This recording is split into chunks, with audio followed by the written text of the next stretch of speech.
এখন আমরা শুনি কেউ কেউ বলেন যে আওয়ামী লীগ ছাড়াই নির্বাচন কি ক্রেডিবল হবে। আমি জিজ্ঞাসা করতে চাই, আওয়ামী লীগ নির্বাচন কখন চেয়েছে?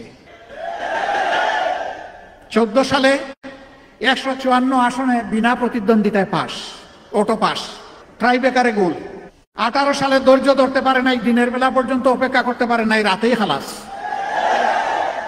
24 সালে সবাইকে জেলের মধ্যে ঢুকাইয়া একদম ফিটফাট। এখন ক্যান্ডিডেট খুঁজে পায় না কন্টেস্ট করার জন্য, দামি ক্যান্ডিডেট, দামি পার্লামেন্ট, দামি মন্ত্রী পরিষদ, দামি প্রধানমন্ত্রী, সবকিছুই দামি। যারা নিজেরাই নির্বাচনে বিশ্বাস করে না, তাদেরকে আবার আপনি নির্বাচনে আনবেন কিভাবে? তারা তো নির্বাচন চাইলে তাদের আমলেই নির্বাচন দিতে পারত। তাদের তো জনগণের উপরে কোনো আস্থা নাই, এই জন্য নির্বাচন দিতে সাহস করে নাই। আর সাহস করবে কিভাবে? সমাজের কারে বাকি রাখছে, কার উপরে জুলুম করে নাই। এই স্বৈরাচারের পতনের মাত্র 4 দিন আগে সে বলেছে, মনে ভুলে যাবেন না শাপলা চত্বর রাত 12টার পরে সাফ। এইভাবে উপবাস করে বলে নাই? কি সাফ করেছিল?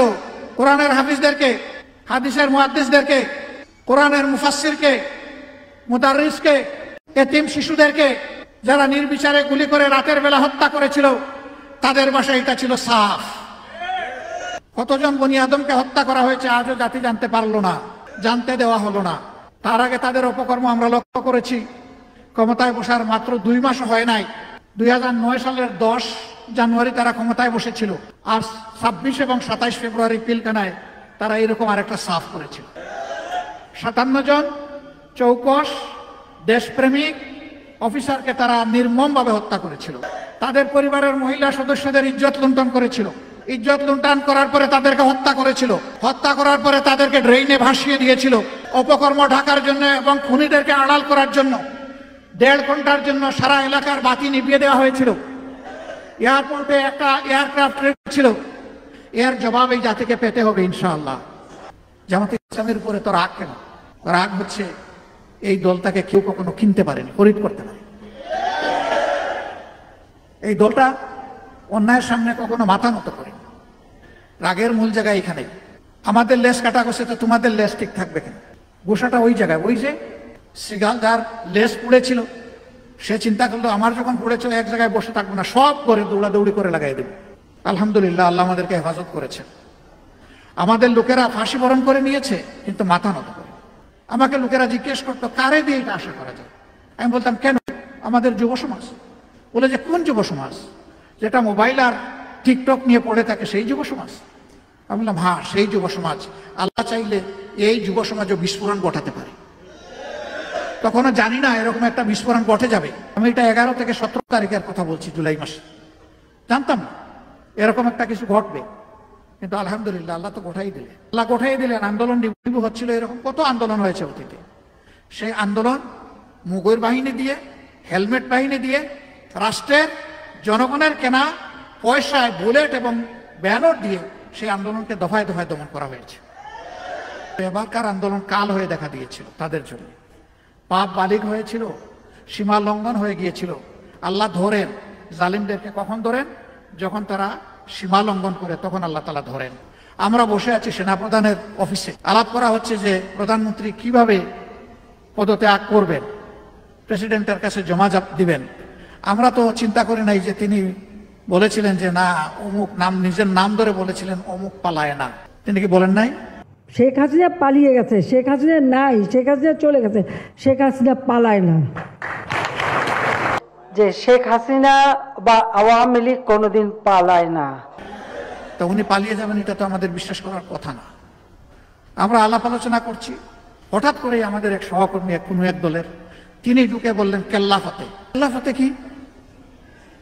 যে টেলিভিশন তো ভাসতেছে এখন বঙ্গভবন আর প্রধানমন্ত্রীর কার্যালয়।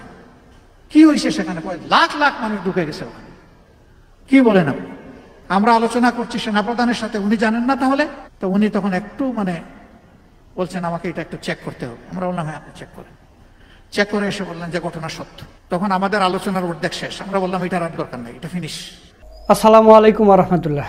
সুপ্রিয় দর্শক, গোটা রাজনৈতিক অঙ্গনকে অবাক করে দিয়ে বাংলাদেশ জামাতে ইসলামী ঢাকা মহানগরীর দক্ষিণের সুধী সমাবেশ অনুষ্ঠিত হয়েছে। ওই অনুষ্ঠানে প্রধান অতিথি হিসেবে উপস্থিত ছিলেন আমিরে জামাত ডাক্তার শফিকুর রহমান। তো আমিরে জামাত ওই অনুষ্ঠানে অসাধারণ একটা বক্তব্য দিয়েছেন, আধা ঘন্টার উপর একটা বক্তব্য দিয়েছেন। এই বক্তব্যটা আমার কাছে খুবই ভালো লেগেছে, এই কারণে আপনাদের সাথে শেয়ার করলাম।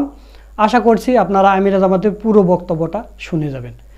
তো প্রিয় দর্শক, আমি এর আগেও বলেছি, বাংলাদেশ জামাত ইসলামী যদি প্রকাশ্য রাজনীতি করার সুযোগ পায় কখনো, তাহলে পুরো বাংলাদেশকে দেখিয়ে দিবে যে বাংলাদেশ জামাত ইসলামী কী জিনিস। তো সেটা আপনারা ধীরে ধীরে টের পাচ্ছেন। এবং যেহেতু সেনাপ্রধান একটা আশ্বাস দিয়েছে যে আগামী 18 মাসের মধ্যে নির্বাচন সংগঠিত হবে, একটা সুষ্ঠু নির্বাচন সংগঠিত হবে, সে আশ্বাস দিয়েছেন। তো এখনও যেহেতু 1.5 বছর সামনে সময় আছে, তো 1.5 বছরের মধ্যে বাংলাদেশ জামাত ইসলামী আরও অনেক কিছু করে দেখিয়ে দিবে। আপনারা গত ভিডিওতে দেখেছেন যে একজন সাধারণ মানুষ তিনি পর্যন্ত বলতে বাধ্য হয়েছেন যে সরকার যেটা করতে পারেনি, সরকার যেখানে পৌঁছতে পারেনি, জামাত ইসলাম সেখানে পৌঁছে গেছে। সেটা কি, যে জামাত ইসলামী বাংলাদেশে যতগুলো শহীদ হয়েছে এই বৈষম্য বিরোধী ছাত্র আন্দোলনে, জামাত ইসলামী প্রত্যেকটা শহীদের পরিবারে পরিবারে পৌঁছে গেছে, অনুদান দিয়েছেন, দফায় দফায় অনুদান দিয়েছেন এবং সেই শহীদদের জন্য দোয়া করেছেন, মত বিনিময় সভা করেছেন। অথচ সরকার এখন পর্যন্ত বাংলাদেশের সকল শহীদদের পরিবারে যাইতে পারেনি। তাহলে একটা জিনিস আপনারা চিন্তা করে দেখেন যে বাংলাদেশ জামাত ইসলামের সাংগঠনিক দিক থেকে কতটা স্ট্রং। তারা অন্তর্বর্তীকালীন সরকারের উপরে চলে গেছে। তো এই কারণেই বলছিলাম যে জামাত ইসলাম যদি প্রকাশ্যে রাজনীতি করার সুযোগ পায় তাহলে আপনারা দেখতে পাবেন। তো সেটা আপনারা দেখতে পাচ্ছেন যে জামাত ইসলামের সব সময় এখন বড় বড় সভা সমাবেশ সেমিনার হচ্ছে। আগে তো লুকে লুকে করা হচ্ছিল, গত 15 বছরে সব কিছু লুকিয়ে লুকিয়ে করা হচ্ছে, এখন ওপেনে করতেছে। এবং বাংলাদেশ জামাত ইসলামের শীর্ষ স্থানীয় নেতাকর্মীদের কোনো অবসর নেই, একের পর এক তারা সমাবেশ করে যাচ্ছে। ইনশাল্লাহ সামনেতে আপনারা আরও অনেক কিছু দেখতে পাবেন, জানতে পারবেন, বুঝতে পারবেন, কারণ আমিরে জামাতের এই বক্তব্যে সেটারই ইঙ্গিত দিয়েছেন। তো প্রিয় দর্শক, বেশি দেরি না করে চলুন আমরা আমিরে জামাতের সেই মূল্যবান বক্তব্যটা শুনে আসি। এই পর্যায়ে আমাদের সামনে আজকের প্রোগ্রামের সম্মানিত প্রধান অতিথির বক্তব্য রাখছেন বিশ্ব ইসলামী আন্দোলনের অন্যতম নেতা, বাংলাদেশ জামাত ইসলামের সম্মানিত আমির, আমাদের প্রাণপ্রিয় দায়িত্বশীল বিশ্ব ইসলামী আন্দোলনের রাহবার জনাব ডাক্তার শফিকুর রহমান। জনাব ডাক্তার শফিকুর রহমান, নারায়ে তাকবীর, নারায়ে তাকবীর। বাংলাদেশ জামাত ইসলামী। আসসালামু আলাইকুম ওয়া রাহমাতুল্লাহ। বিভিন্ন ধর্মাবলম্বী ভাইয়েরা যারা রয়েছেন তাদের প্রতি আমার আন্তরিক শুভেচ্ছা। আলহামদুলিল্লাহ রাব্বিল আলামিন, ওয়াসসালাতু ওয়াসসালামু আলা রাসূলিহিল কারীম ওয়া আলা আলিহি ওয়া সাহবিহি ওয়া আহলি বাইতি আজমাইন। বাংলাদেশ জামাত ইসলামী ঢাকা মহানগরের চকবাজার থানা শাখা আয়োজিত আজকের এই সুধী সমাবেশের সম্মানিত সভাপতি, সম্মানিত অতিথিবৃন্দ, বিশিষ্ট ব্যক্তিবর্গ, ব্যবসায়ী বৃন্দ, ওলামা হযরত, মিডিয়া জগতের সম্মানিত বন্ধুগণ, নির্বিশেষে সমস্ত সুধীমণ্ডলী, বিভিন্ন ধর্মের বিশিষ্ট ব্যক্তিবর্গ, আমি আমার বক্তব্যের সূচনায় আপনাদের প্রতি গভীর কৃতজ্ঞতা জানাচ্ছি। রাত কিছুটা তো হয়েই গেছে, আপনারা আমাদের দাওয়াতে সাড়া দিয়েছেন, দীর্ঘক্ষণ ধরে বক্তব্য শুনছেন। আবার মতো একজন দুর্বল মানুষের বক্তব্য শোনার জন্য এখনো আপনারা অপেক্ষমান আছেন। আমি আমার নিজের তরফ থেকে, প্রিয় সংগঠনের পক্ষ থেকে আপনাদেরকে আন্তরিক কৃতজ্ঞতা জ্ঞাপন করছি। আমার বক্তব্যের সূচনায় দীর্ঘ 15.5 বৎসর পর বাংলাদেশের মানুষকে আল্লাহ তাআলা যাদের ত্যাগ, আন্দোলন এবং বিপ্লবের ফসল হিসাবে আজকে স্বস্তি উপহার দিয়েছেন, আমি সেই মাওলার প্রতি কৃতজ্ঞতা আদায় করার পাশাপাশি সেই সমস্ত বীর সন্তানদের প্রতি আমি কৃতজ্ঞতা জ্ঞাপন করছি। তারা জালেমের বুলেটে বিদ্ধ হয়ে দুনিয়া থেকে বিদায় নিয়েছেন, যারা আহত হয়েছেন, বিভিন্নভাবে যারা ক্ষতিগ্রস্ত হয়েছেন, বিদায় যারা নিয়েছেন, আল্লাহ রাব্বুল আলামিন ইমানের সাথে যারা বিদায় নিলেন তাদের সকলকে আল্লাহ শহীদ হিসাবে কবুল করুন। আহত যারা হয়েছেন রাব্বুল ইজ্জত তাদেরকে সুস্থতার নিয়ামত দান করুন। সম্মানিত সুধীমণ্ডলী, 15.5 বৎসর আমরা কি অবস্থায় ছিলাম আমার আগে সমস্ত বক্তারা অত্যন্ত স্পষ্টভাবে আপনাদের সামনে তুলে ধরেছেন। আর তারা তুলে না ধরলেও আমি বিশ্বাস করি এদেশের 18 কোটি মানুষই ভুক্তভোগী এবং মজলুম ছিল। সেই হিসাবে সকলেই আপনারা তার সাক্ষী। আমি বলে থাকি রাস্তার আমার একজন ভিক্ষুক ভাই কিংবা বোন থেকে শুরু করে রাষ্ট্রের সকল নাগরিকই বিগত সরকারের সময় মজলুম ছিল। আপনারা হয়তো বলবেন যে রাস্তার যিনি ভিক্ষা করেন তিনি কিভাবে মজলুম হলেন। আমি হঠাৎ করে একদিন এয়ারপোর্ট রোড দিয়ে এইদিকে আসছিলাম, হঠাৎ আমার খেয়াল হলো যে কয়েকজন ভিক্ষুক সারি ধরে একটা জায়গায় বসেছে। আমি আমার গাড়ির চালককে বললাম একটু থামো, সে থামলো। আস্তে করে দরজা খুলে আমি তাদের পাশে গিয়ে জিজ্ঞেস করলাম কানে কানে, সারাদিনের রুজি কেমন হয়? আমাকে একজন উত্তর দিল, আলহামদুলিল্লাহ ভালোই হয়। আমি বললাম ভালোর পরিমাণটা কেমন হতে পারে, আমি কি জানতে পারি? সে আমাকে বলল 1500 থেকে 1800 পর্যন্ত আমাদের ডেইলি আমরা মানুষের সহযোগিতা পাই। আমি বললাম তাই তো খারাপ না, ভালো। বলে স্যার থাকে না তো। থাকে না কেন? উত্তর দিল সকালবেলা বসার আগেই স্যার খাজনা দিয়ে এখানে বসতে হয়। কারে খাজনা দেও ভাই? বলে যে ক্যাডারদেরকে স্যার। তাহলে ওই আমলের ক্যাডারদেরকেও আমার ভিক্ষুক ভাই বোনেরা চিনত। এরপরে জিজ্ঞেস করলাম কি পরিমাণ খাজনা দেও?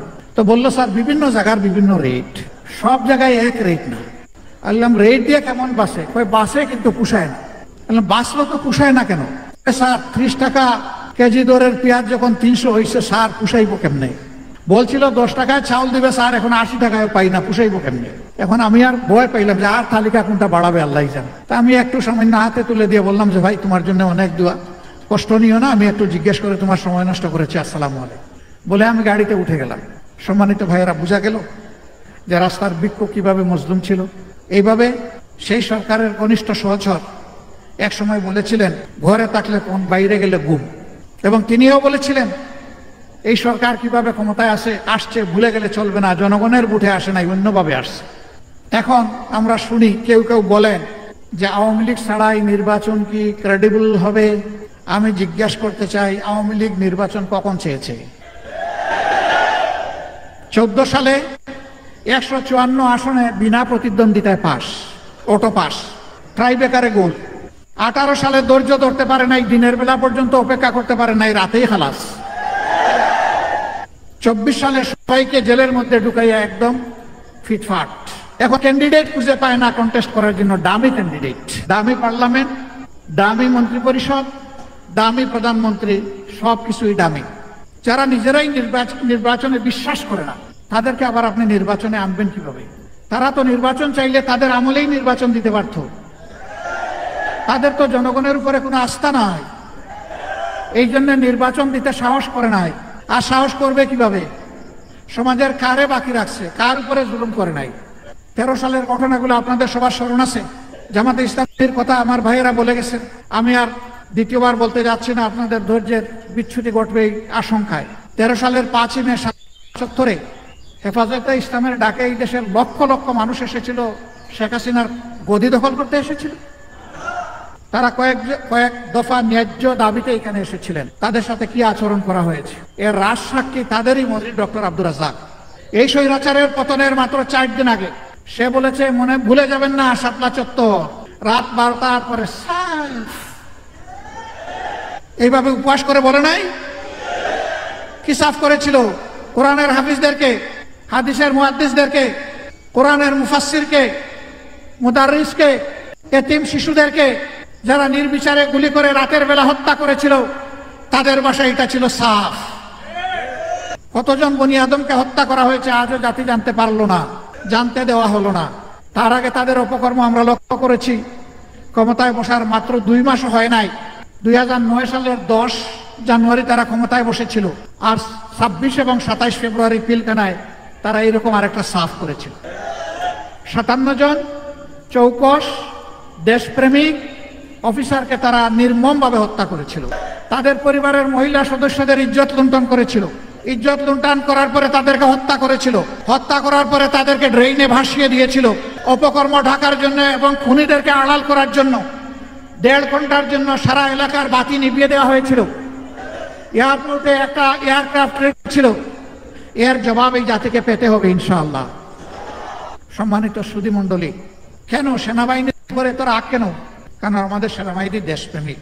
আমাদের সেনাবাহিনীর লড়ে যাওয়ার ঐতিহ্য আছে। দেশের ক্রান্তিকালে তারা ঝাঁপায়ে পড়ে, এবারকার বন্যায়ও আমরা তাদের সেই কর্মগুলো দেখেছি। এরকম একটা সেনাবাহিনী সবাই সহ্য করতে পারবে না। একটা প্রবাদ আছে, ভাত গরম হলে মেহমানের জন্য সুবিধা, কিন্তু বিড়ালের জন্য অসুবিধা। গরম ভাতে বিড়াল মন খারাপ করে। দেশপ্রেমের এই স্তম্ভটাতে আঘাত দিয়ে তাদেরকে ক্ষতিগ্রস্ত করা হয়েছে। আর একটা গর্বের বাহিনী বিডিআর ষড়যন্ত্র করে তাদেরকে ধ্বংস করা হয়েছে। আজকে বিডিআর নামের কোনো বাহিনী বাংলাদেশে নাই। এই নামের মধ্যে শৌর্যবীর্য ছিল, তেজ ছিল, বীরত্বের মানসিকতা ছিল। এখন বানানো হয়েছে বর্ডার গার্ড বাংলাদেশ, মানে সীমান্তের চৌকিদার। কোথায় বিডিআর আর কোথায় চৌকিদার। লোগো বদলানো হয়েছে, ড্রেস বদলানো হয়েছে। একটা বাহিনীকে ষড়যন্ত্র করে শেষ করে দেওয়া হয়েছে। কারা করে? এই নাজিমউদ্দিন রোডে আমার সৌভাগ্য হয়েছিল একবার আসা, আর অন্যান্য জেলে আরো 2 বার যাওয়া। এই সরকারের খুব মহব্বত ছিল আমার প্রতি। 5 বছর পর পর আমাকে কিছু বিশ্রাম দেওয়ার জন্য গেস্ট হাউসে নিয়ে যেত, আদর করে রাখতো। পানির বিল নিত না, কারেন্টের বিল নিত না, আবার রেশনও দিত কিছু কিছু, থাকারও বিল মাফ। আমি এটাকে জেল বলি না। আপনারা বলবেন তো এটা কি ছিল? এটা বলতে পারেন যে মজলুমের অবকাশ কেন্দ্র ছিল। আচরণ যাই হোক, জেল আমি ওইটাকে বলি। শিবে আবু তালেবে মুহাম্মদুর রাসূলুল্লাহ সাল্লাল্লাহু আলাইহি ওয়াসাল্লাম এবং তার বংশের 30 জনের অধিক মানুষ, শিশু থেকে বৃদ্ধ, যারা 3টি বছরের অধিক সময় বড় কষ্ট করেছিলেন। আরবের জালিমরা তাদের সাথে সমস্ত লাইফলাইন কেটে দিয়েছিল। পানি বন্ধ, খাবার বন্ধ, সব ধরনের ফলমূল বন্ধ, দেখা সাক্ষাৎ বন্ধ। অল্প দিনের মধ্যেই যার ওষুধ নিয়ে গিয়েছিলেন সব ফুরিয়ে গিয়েছিল। তারপরে গাছের পাতা, ঘাস এবং গাছের ছাল, এগুলা ছিল তাদের খাবার। এইটাও যখন পাওয়া গেল না, তখন মরা পশুর শুকনা হাড্ডি তাদেরকে চিবাতে হয়েছে। ওইটা ছিল জেল। যেই মুমিনদের সামনে ওই জেল আছে, এই মুমিনরা দুনিয়ার এই পাতলা জেলকে কোনো পাত্তাই দেয়। সম্মানিত ভাই ও বন্ধুগণ, কিন্তু দুঃখের বিষয়, আমি বলছিলাম যে হেফাজতের সেই ঘটনার পর অসংখ্য আলিমকে গ্রেফতার করা হয়েছে, মিথ্যা মামলা দেওয়া হয়েছে, উদ্দেশ্যমূলক হয়রানিমূলক মামলায় তাদের কাউকে কাউকে মৃত্যুর দিকে ঠেলে দেওয়া হয়েছে। আবার 22 সালে একই ঘটনা ঘটানো হলো, অসংখ্য আলিমকে জেলে নেওয়া। সৌভাগ্যক্রমে আমিও তাদের জেলের সাথী হয়ে গেলাম। বিভিন্ন সময় যখন আদালতে তাদের হাজির করা হতো, তখন চোখের পানি ধরে রাখতে পারতাম না। বিজ্ঞ প্রাজ্ঞ বয়স্ক আলিমদের পায়ে বেড়ি, হাতে কড়া। একদিন আমি একজন এসকর্টের পুলিশকে ডেকে বলেছিলাম, ভাই এদিকে আসো, ওই যে ভদ্রলোকের পায়ে বেড়ি আর হাতে কড়া, ওইটা খুলে এনে একটু আমার পায়ে আর আমার হাতে লাগাই দাও। কেন বলছে? আমি বললাম যে ইনি কোরআন হাদিসের উস্তাদ, ইনি হাজার উস্তাদের উস্তাদ, হাজার সাগরিদের উস্তাদ, তালাবার উস্তাদ। ইনি ইমামুল হাইয়া উল মাইয়া। তাদের কথায় আমরা মিম্বর থেকে শুনি, চোখের পানি ফেলি। তাদের কথায় মানুষের দিলে আসর হয়। তাদের হাতে লাগিয়েছেন কড়া, পায়ে লাগিয়েছেন বেড়ি, এটা সহ্য হয় না। বললো আপনি চাইলে এটা পারবো না। আমি বললাম তাইলে আমি চোখ ফিরিয়ে নিলাম। এক জেল থেকে আরেক জেলে এইভাবে বেড়ি দিয়ে কড়া দিয়ে তাদেরকে টানাটানি করা হয়েছে, তাদেরকে নিকৃষ্ট আচরণ করা হয়েছে। তাদের কাউকে ডিভিশন দেওয়া হয়নি। অথচ ABCD তাদের দলের চোর ডাকাত খুনি, এদেরকে আমি ডিভিশন দিতে দেখেছি। উলামায়ে কেরামের প্রতি সামান্য ইজ্জত প্রদর্শন করা হয়নি। অথচ দুর্ভাগ্যের বিষয়, আমাদের কেউ একজন এরকম একটা মানুষকে কৌমি জননী বানায় ফেললেন। এ লজ্জা আমরা রাখি কোথায়? ব্যক্তিগত মতলব হাসিলের জন্য সেই দিন নিঃসন্দেহে তুষামত করা হয়েছিল। আমরা উলামায়ে কেরামকে অভিনন্দন জানাই, শুকরিয়া জানাই, শ্রদ্ধা জানাই। ওই দিনকার ডাকে দেশের বিশিষ্ট উলামায়ে কেরাম হাজির হননি।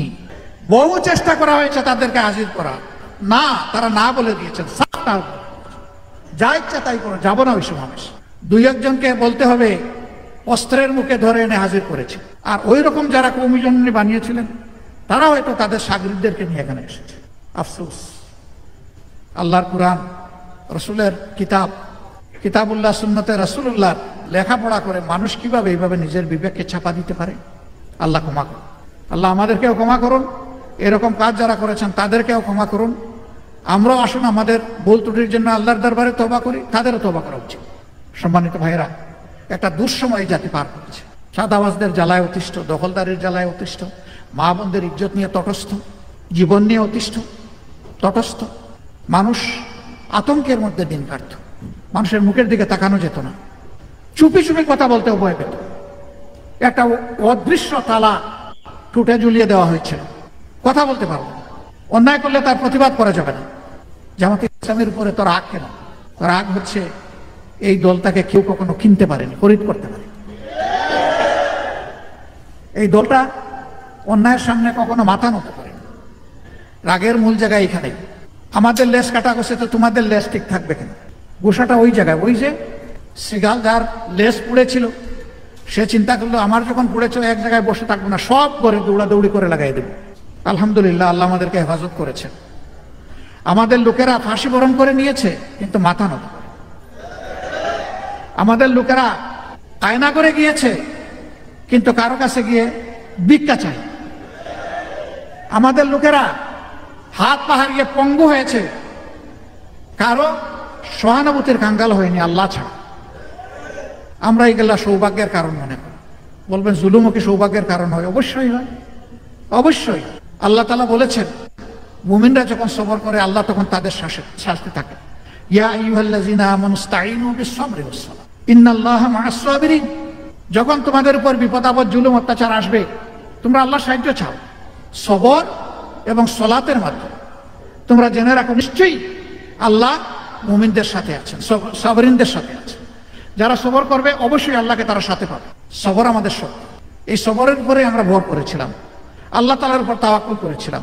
অনেকে বলতো যে এই দুঃশাসনের কি শেষ হবে? আল্লাহ তাআলার মেহেরবানি হয়েছিল, আল্লাহ তাআলা এবার আমাকে লাব্বাইক বলার সুযোগ দিয়েছিলেন। সেই পবিত্র কাবা করেও অনেকে ঠায় মাঝে মাঝে তাকিয়ে থাকতো। আমি বলতাম যে ভাই আমার মধ্যে আপনি কাউকে খুঁজছেন? ওই জি। আমি বললাম যারে খুঁজছেন এই ব্যক্তি। আসসালামু আলাইকুম। আমাদের কি কোনো পথ আছে এই জুলুম থেকে বের হওয়ার? কেন নয় ভাই, অবশ্যই আছে।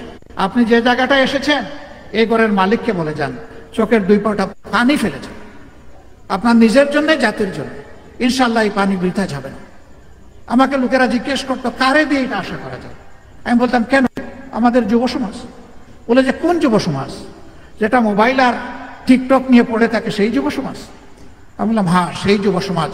আল্লাহ চাইলে এই যুব সমাজও বিস্ফোরণ ঘটাতে পারে। তখনও জানি না এরকম একটা বিস্ফোরণ ঘটে যাবে। আমি এটা 11 থেকে 17 তারিখের কথা বলছি, জুলাই মাসে।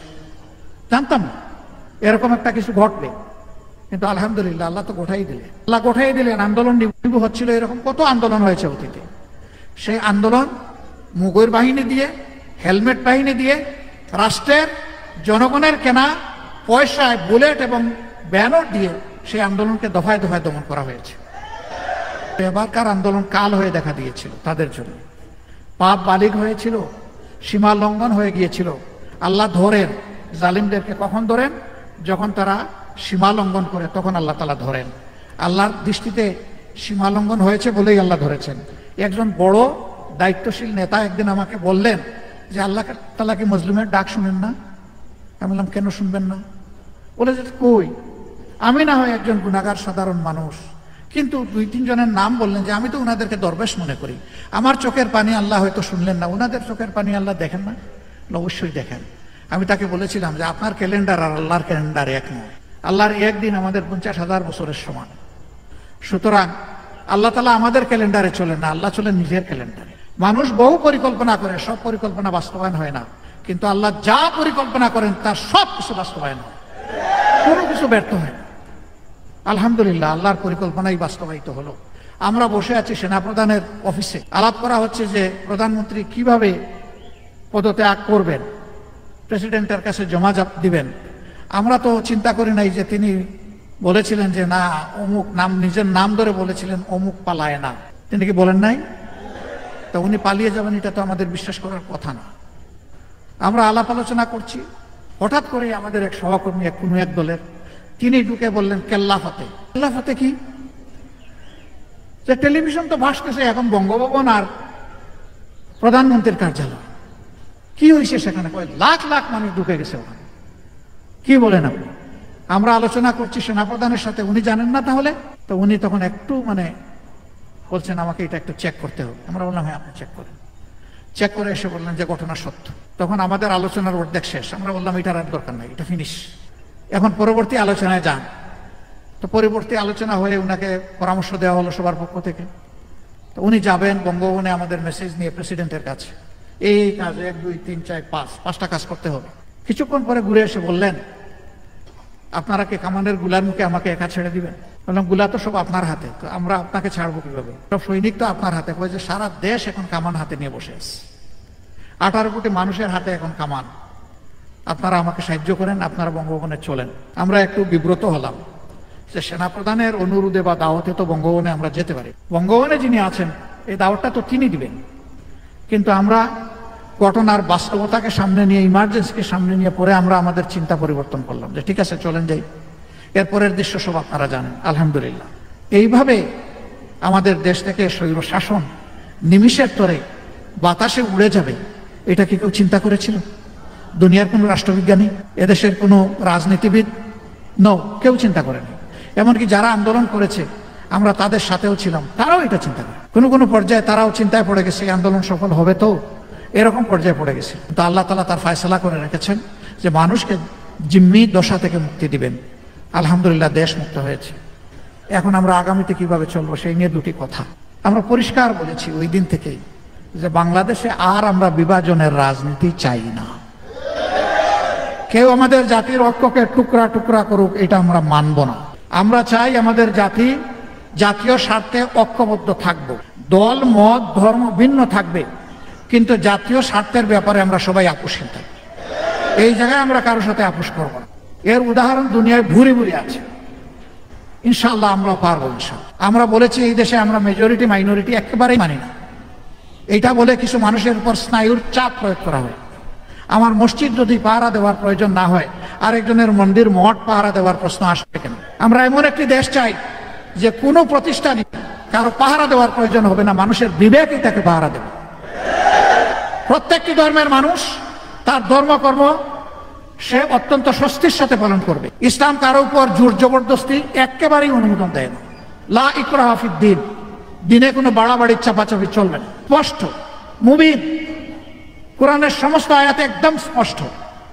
এর চাইতে মানবতার জন্য কল্যাণ করার কিছুই হতে পারে। তবে আমরা ফিল করলাম যে সব সমাজেই কিছু চালাক দুষ্ট মতলববাজ থাকে।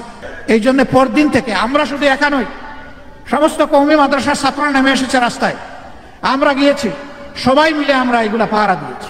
একটা নতুন ইতিহাস সৃষ্টি হয়েছে বাংলাদেশে।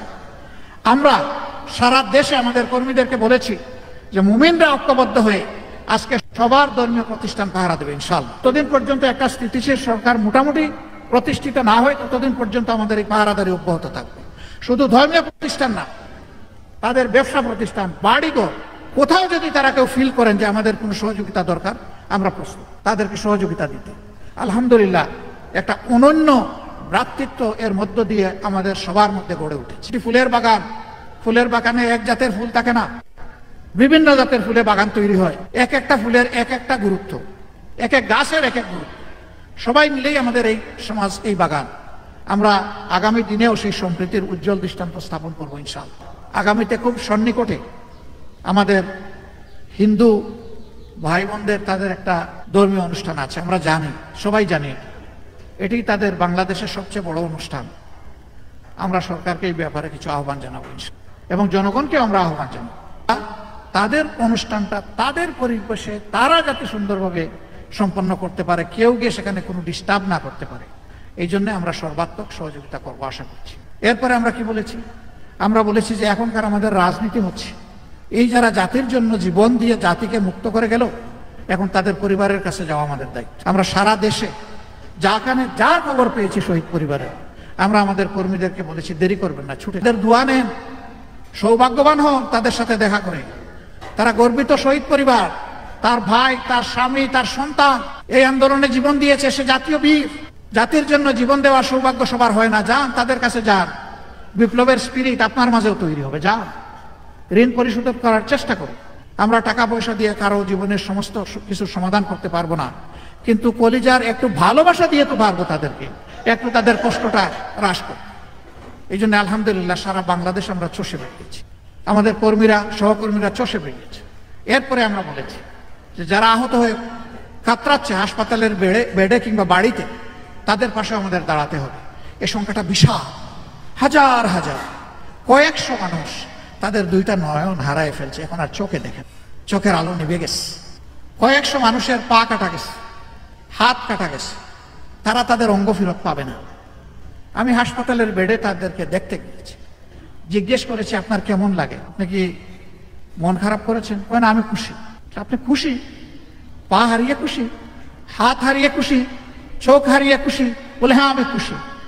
কেন ভাই আপনি খুশি? কয় যে দেশ স্বাধীন করেছি। আল্লাহু আকবার। কাউকে কাউকে একটু বললাম আগামীতে একটু সতর্ক হয়ে চলবেন, আন্দোলন সংগ্রাম হয়তো জাতির জীবনে আরো আসবে, তা আপনার তো একটা অঙ্গ দিয়েই ফেলেছেন, আপনি আগামীতে না আসলেও চলবে। কয় জি না, জাতির প্রয়োজনে একটা পা গেছে আরেকটা পা দরকার হয়ে দিয়ে দেবে। যে জাতির সন্তানেরা এইরকম কমিটমেন্ট নেয় এই জাতিকে কেউ দাবায় রাখতে পারবে না ইনশাআল্লাহ। আল্লাহ তাআলা যদি মুমিন মুসলমানদের হাতে এই দেশ পরিচালনার দায়িত্ব দেন, কথাটা ভালো করে খেয়াল করবেন, আমি শব্দ বলতেছি মুমিন মুসলমানদের হাতে যদি এই দেশ পরিচালনার দায়িত্ব দেন, ইনশাআল্লাহ আমাদের এই সম্মিলিত সকল কর্মীরা তার বিবেকের পাহারাদার হবে এবং সে জনগণেরও পাহারাদার। আমরা দেশকে আমাদের মালিকানা মনে করব না। আল্লাহ তাআলা যদি এইরকম কোনো সুযোগ দেন, আমরা নিজেদেরকে সেবক এবং খাদিম মনে, যদি সেই সেবাটা আল্লাহ কবুল করেন, নিজেদেরকে আমরা সৌভাগ্যবান মনে করি। আমরা আপনাদেরকে কথা দিচ্ছি, এখন দেখছেন না যে প্রথমবার এমপি হওয়ার পরে দ্বিতীয়বার যখন তার আর্থিক বিবরণী নির্বাচন কমিশনে জমা দিছে, দেখা যায় এক একজনের 700 গুণ 800 গুণ আয় বেড়ে গেছে। আলাউদ্দিনের প্রদীপ ঘরে ঘরে জ্বলে উঠেছে। আমার আশঙ্কা হয় মুমিনরা যদি এদেশের দায়িত্ব পালন করার সুযোগ পায়, ওদের 700 গুণ তো বাড়বেই না, ঋণের ভারে ওদের পিঠ নরম দুর্বল হয়ে যায় কিনা। কারণ তখন জনগণের খেদমত করতে গিয়ে সবসময় শুধু রাষ্ট্রের ভান্ডার থেকে খরচ করা যায় না, অনেক সময় নিজের পকেট থেকেও, যেটা এখনো মুমিনরা করে। সম্প্রতি বছরগুলোতে আপনারা দেখেছেন আলহামদুলিল্লাহ আলহামদুলিল্লাহ এই দেশে অনেক নামকরা বিশাল বিশাল আন্তর্জাতিক এনজিও আছে, বড় বড় দল আছে, কিন্তু যখনই বন্যা করা দুর্যোগ দেখা দিয়েছে উলামায়ে কেরাম ঝাঁপিয়ে পড়েছেন ঝাঁকে ঝাঁকে। তারা বাংলাদেশের নতুন ইতিহাস সৃষ্টি করেছেন, তারা জাতির মধ্যে আশা জাগিয়ে তুলেছেন যে উলামায়ে কেরাম সত্যিকার অর্থে দেশের মানুষকে ভালোবাসে।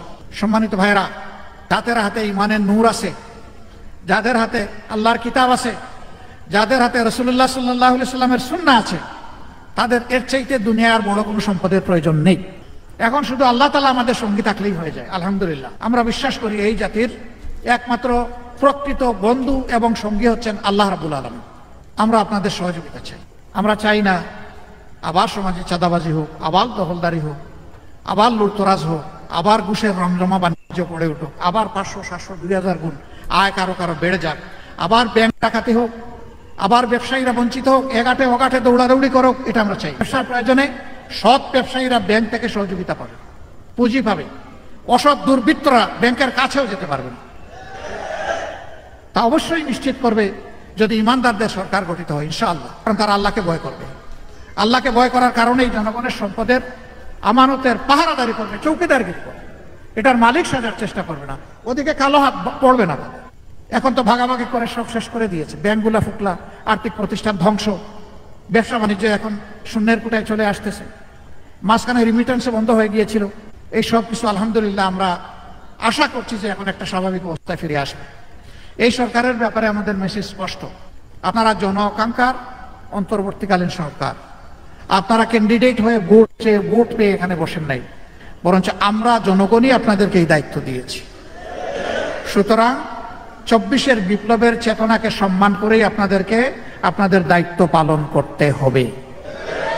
এই ক্ষেত্রে কোনো ব্যতিক্রম জনগণ আপনাদের কাছ থেকে প্রত্যাশা করে না। যতক্ষণ পর্যন্ত আপনারা এই চেতনার উপরে থাকবেন, আমরা আশা করি, আমরা কথা দিতে পারি, এদেশের আপামর জনগণের সাহায্য এবং দোয়া আপনারা পাবেন। কিন্তু যদি আপনারা এই পথ থেকে সরে যান, আমরা আপনাদেরকে সংশোধন করে দেওয়ার চেষ্টা করব। যদি আমাদের সংশোধনতে কাজ না হয়, আমরা প্রতিবাদের রাস্তায় না, যাতে আপনারা সুন্দরভাবে দেশটা চালাইতে পারেন। দ্বিতীয় কথা হচ্ছে, আপনারা যেহেতু কোনো নির্বাচিত নিয়মিত সরকার নন, আপনাদের মূল কাজটা হচ্ছে গণতন্ত্রে উত্তরণ করে জাতিকে হ্যান্ডওভার দিয়ে যাওয়া, একটা সুষ্ঠু নির্বাচন করা। সুষ্ঠু নির্বাচনের জন্য কিছু অত্যাবশ্যকীয় সংস্কার করতে হবে। আমরা দেখলাম যে ওনারা কিছু কমিশন গঠন করেছেন, কিন্তু অংশীজনের সাথে কোনো ডায়ালগ হয়। আমাদের মধ্যে কেউ কেউ আমরা দাবি করেছিলাম নির্বাচনের একটা রোডম্যাপ প্রয়োজন। আমরা এই দাবির সাথে দ্বিমত পোষণ করি নাই, কিন্তু আমরা বলেছি তার আগে আরেকটা রোডম্যাপ দরকার। সেই রোডম্যাপটা হচ্ছে সংস্কারের রোড, যে কি কি বিষয়ে ওনারা সংস্কারে হাত দিবেন আর কতটুকু সময়ের ভিতরে এই কাজ করবেন। এইটা যদি সফল হয় তাহলে নির্বাচনী রোডম্যাপও সফল হবে। এটা যদি ব্যর্থ হয়, সরকার ব্যর্থ হবে, বিপ্লব ব্যর্থ হবে, দেশ ব্যর্থ হবে। আলহামদুলিল্লাহ আশা করছি যে এটার কেউ ব্যর্থ করবেন না। আমরা সরকারকে আহ্বান জানিয়েছিলাম, আপনি বসুন, যেভাবে ঐকমত্যের ভিত্তিতে সরকারের উপর এ দায়িত্ব জনগণ দিয়েছে, আরেকবার জনগণের সাথে, জনগণের প্রতিনিধিদের সাথে, রাজনৈতিক দলের সাথে, সিভিল সোসাইটির সাথে আপনারা আবার ডায়ালগ, আমরা অভিনন্দন জানাই। আগামী শনিবার থেকে তারা আবার এই ডায়ালগ শুরু করতে যাচ্ছে।